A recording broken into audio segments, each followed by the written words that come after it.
Rafale मामले में अदालत का हवाला देकर तबसरा करने के मामले में राहुल गांधी ने गैर मशरूत तौर पर माफी मांग ली है। राहुल ने हलफनामा दाखिल किया है।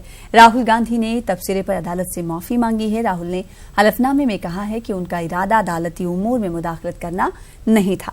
याद रहे कि राहुल ने कहा था कि अब तो अदालत भी कह रही है कि चौकीदार चोर है, जबकि अदालत का कहना है कि उसने कभी नहीं कहा कि चौकीदार चोर है।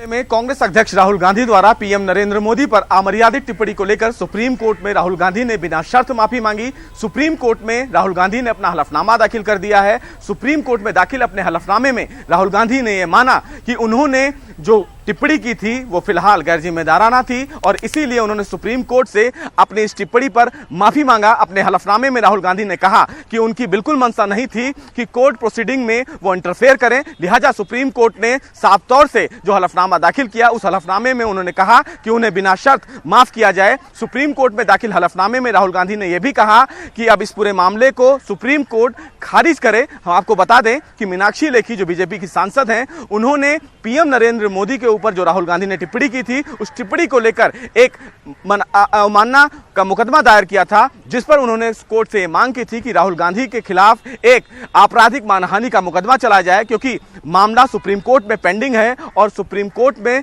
मामला पेंडिंग होने के दौरान राहुल गांधी पीएम नरेंद्र मोदी पर ऐसी टिप्पणी कैसे कर सकते हैं। और इसी बाबत सुप्रीम कोर्ट ने कांग्रेस अध्यक्ष राहुल गांधी से हलफनामा दाखिल करने के लिए कहा था। लिहाजा इस पूरे मामले में अब राहुल गांधी ने सुप्रीम कोर्ट में अपना नया हलफनामा दाखिल कर अपने द्वारा की गई टिप्पणी पर सुप्रीम कोर्ट से बिना शर्त माफी मांग ली है। कैमरामैन सोनू के साथ सुशील पांडे, न्यूज़ 18 दिल्ली।